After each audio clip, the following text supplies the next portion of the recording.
All right. When was the last time I sat down and had a real heart-to-heart with you guys? When was the last time I had a Q&A with you? Well, I had a heart-to-heart with you in this video right here, but in today's video, I want to do a really personal Q&A, and hopefully you'll learn something from this video and apply it towards your own business and your own life, especially for those of you who are younger than me, coming out of high school, college, and you want to make your own business, or build your own business, I should say. So hopefully this video will help you and guide you in the right direction. So the first question I have, and they're written down my iPad here, is what age did you start working and what was your first job?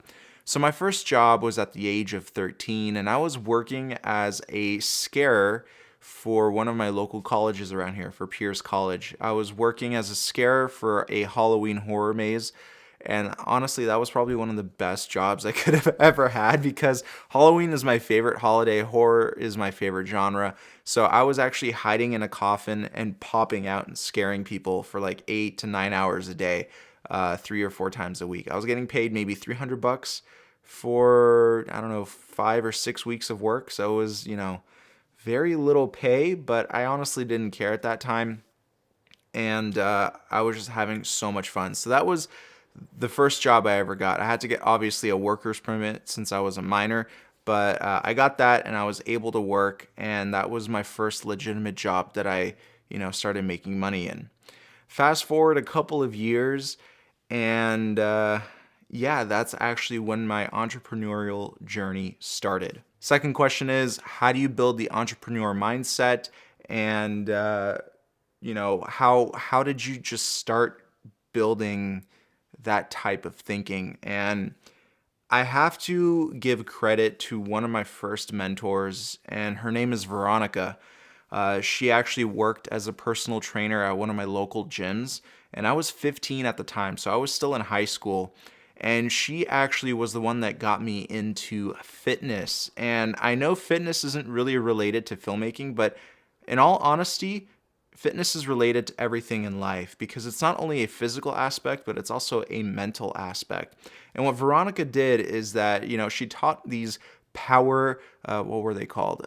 Body pump classes, which was basically, you're doing weights to music, and it's basically stamina for weight training. And she taught me how to really go beyond limits, how I could deal with pain, physical and mental pain.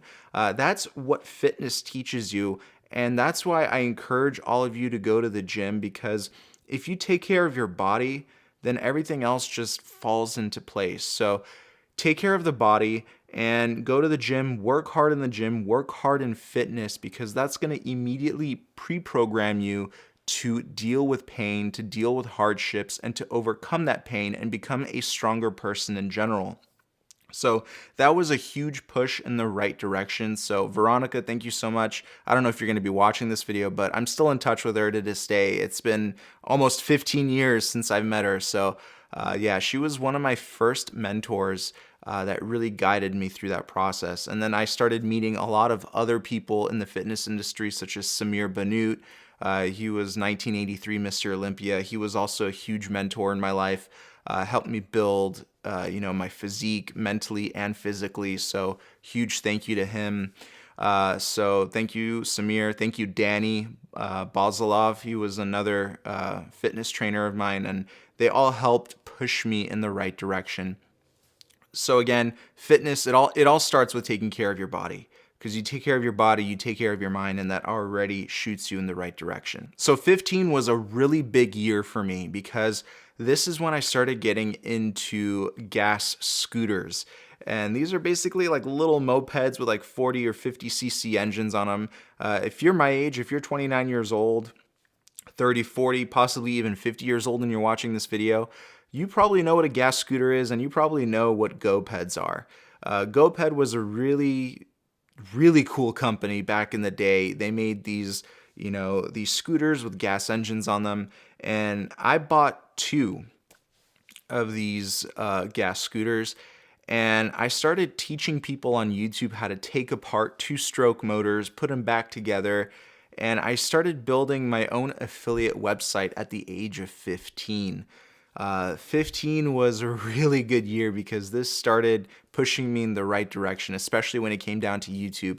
I built my first YouTube channel at that age. It was called, I've never disclosed this, but it was called Mount Motor, Mountmotor. That YouTube channel is still around to this day. And that was how I learned how to build and shoot and edit and make tutorial videos. So that was like a huge step in the right direction. And 15 was a really good year for me and also a very tough year for me because that's when I actually bought my first camera. I remember how much it costs. I remember everything about that camera. It was a Sony CyberShot and it was like a point and shoot camera. It shot at like 480p resolution and I spent every dime I had in my bank to get that camera. I spent $500. That's how much I had. I also want to talk to you about like doubt.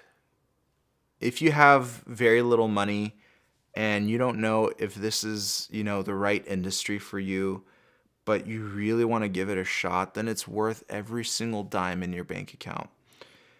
And at that time, my brother and I weren't on good terms, and he kept telling me that everything I spent money on was a very big mistake. And luckily at that time, I had the balls to be like, no, you're wrong. And I did it anyway. And my brother was a really big stepping stone. Overcoming what my brother told me was a really big stepping stone in my life because he told me not to do everything that I wanted to do. And because I did the opposite of what he said, I am who I am today. So this is a really important lesson, especially for those of you who are in your teens or early 20s. If you have a mom, dad, brother, sister, cousin, doesn't matter, best friend, girlfriend, boyfriend, telling you that you can't do something and you shouldn't do something, but you really want to do it, you do it. You do it. All right. I don't cuss usually, but I'm probably going to bleep this out, but you do it. I don't care who tells you you can't do something, you won't do something, you shouldn't do something. You go out and you do it.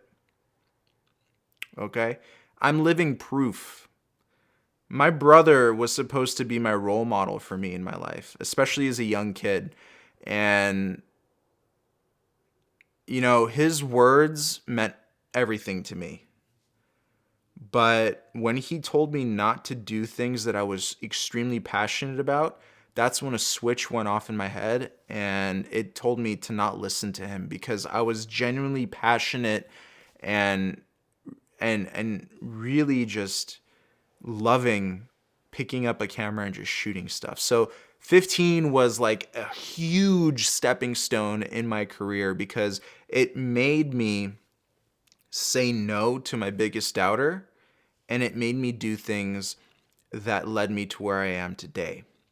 And after I did everything that he didn't want me to do, he actually helped me build an affiliate website. So that was kind of cool. But the biggest lesson learned is that you cannot listen to your doubters, no matter how close they are to you. All right? You shouldn't even be complaining if you post a video on YouTube and you have some bad comments. Who cares? Fuck them. But if you got family members telling you can't do something, you also got to, say, fuck you. No, I'm going to do it. Okay. So really big lesson there. All right. Next question. Really big stepping stone in my life. 15 was a really good year. Okay. So fast forward a couple of years. I'm 20 at this time. All right. I'm in college and just figuring out my life. And I had no money in my bank account. I was still living with my parents at the time, and I was tired of not having any money, of not doing what I was really wanting to do. So I was like, you know what? Let me go home, go on Google, and just look for a mentor, look for somebody that can help guide me. And that's when I came across a guy named David. He was a dating coach. And he was actually the first dating coach to actually start the whole dating coach industry. And I offered him a trade-off. I offered him, I told him I would shoot for him, help produce his YouTube videos to help people understand relationships, how to talk to women and approach women and start, meaningful relationships. In exchange, he would teach me how to build a business, how to run a business, and how I need to be a man, so to speak, and just have control of my life. So 2021, a huge stepping stone in my life because this man taught me a lot of the things that made me who I am today. He taught me how to make money. He taught me how to build newsletters. He taught me how to build a YouTube channel properly, how to use tags, keywords, thumbnails. So he was a really big stepping stone. So the point of this story is that if you're in a space where you're not really being motivated by anybody around you, you have a computer, you have access to the internet, do your research, find out some local people around you who have their own business, preferably if you can, I know this is kind of far-fetched, preferably find a multimillionaire that you could offer services to in exchange for mentorship. That's what I did. David was a multimillionaire. He had a very, a very big business, seven-figure business, and I was able to learn so much from him. And because of David, I was able to meet other millionaires similar to him. So not only did I have one connection to a multimillionaire, but I had multiple connections to multimillionaires. And this was an extremely powerful process for me to really develop as a human being and take control of my life. So ever since I worked for David, I took every single bit of advice that he gave me. For one, don't be afraid to charge high, have that confidence, never look down when you talk to somebody, always make eye contact with them, always look them directly in the eye, specifically the right eye, and you focus on them. Don't give them death glares. Every now and then it's okay to look down, but whenever you're talking to a person, it doesn't matter if they're male or female, you look them directly in the eyes and you have a conversation with them. This is probably some of the best advice I've ever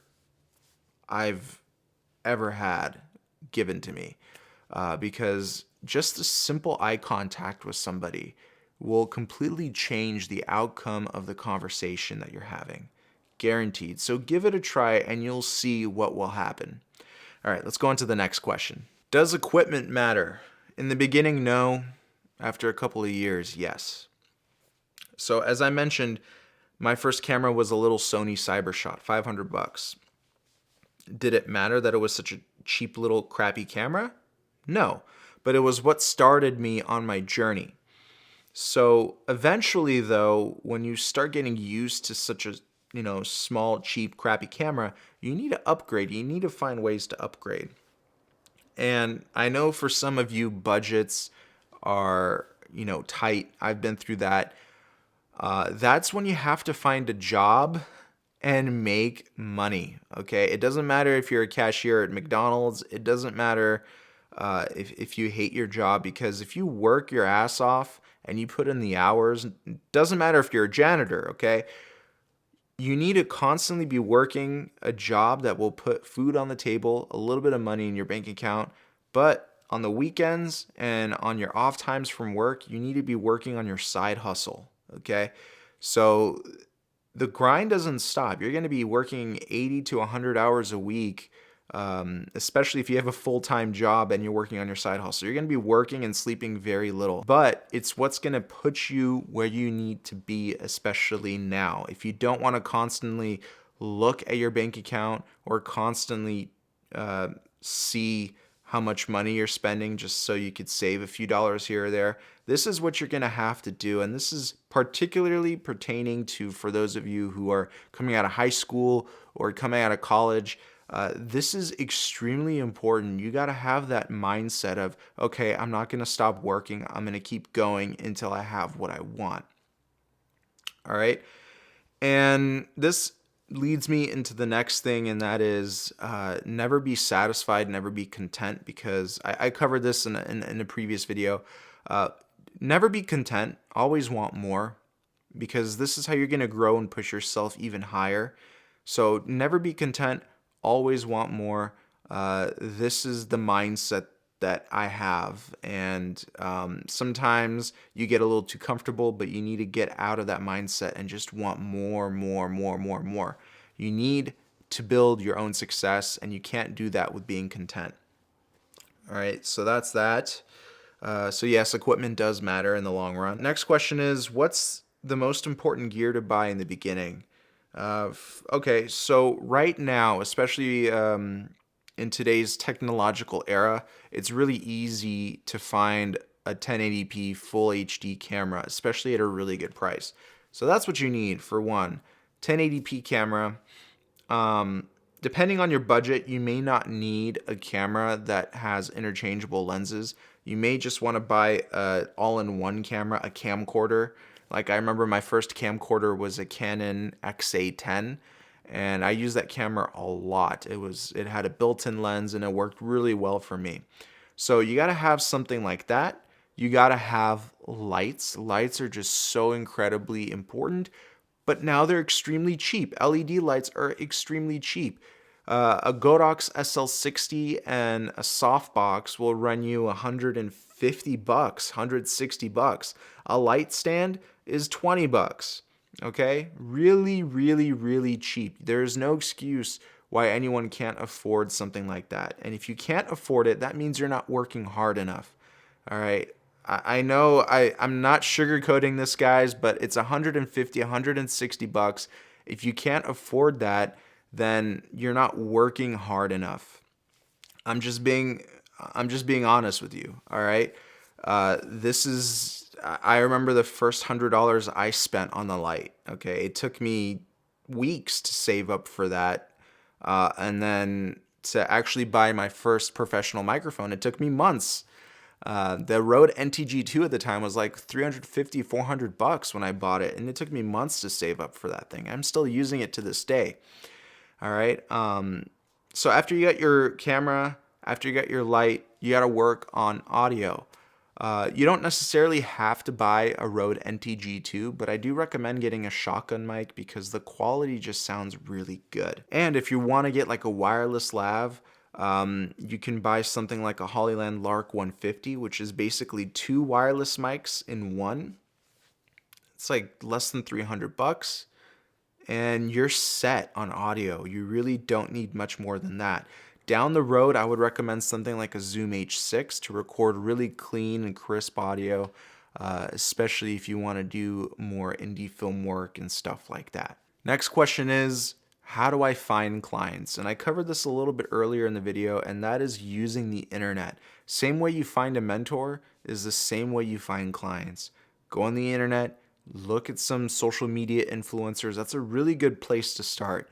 And surprisingly, it's very easy to reach out and connect with social media influencers and work with them. It's really easy because most of them have a email button on their Instagram or TikTok or whatever, and you can just click on it and write them an email. That's it. That's how you find clients. Also, if you're living in more of a rural area, I would recommend that you approach small businesses and you ask them straight up if they need any work done when it comes down to photography or videography. All right, we got one more question left. I know this video is pretty long, which is why I have chapters. But the last question that I have right here is, should you go or should I go to school for filmmaking? The answer is no, but you should take a few filmmaking courses. Because filmmaking courses and filmmaking school teach you how to work in a team. And I say this all the time. If you just decide to be self-taught, you're not going to learn what it's like to work in a team. And that alone is worth a couple semesters in college. Trust me, you're going to be working with clients, you're going to be working with other filmmakers, photographers. You need to learn how to collaborate with them, how to talk to them, and just work and collaborate. I think that's really important. And there's no way you can learn how to do this if you're self-taught. Okay? This is why you need to take a few semesters of filmmaking courses. You can't even go to filmmaking school or film school, but I just, I hope you understand the importance of learning how to work in a team. Okay? That's it for today's Q&A video. I know it was a long one, but hopefully you took away something from this video. I've been very transparent with you guys in this video, and the steps that I took and the knowledge that I've learned over the last, decade, more than a decade. And I hope that you apply this mindset and this thinking to your life, to your business. Let me know what you think about this video in the comment section below, and if you want to see more videos like this, because this is real. I'm not sugarcoating any of this, guys. So yeah, if you enjoyed this, give it a like, let me know in the comment section, and I'll see you in another video. Peace.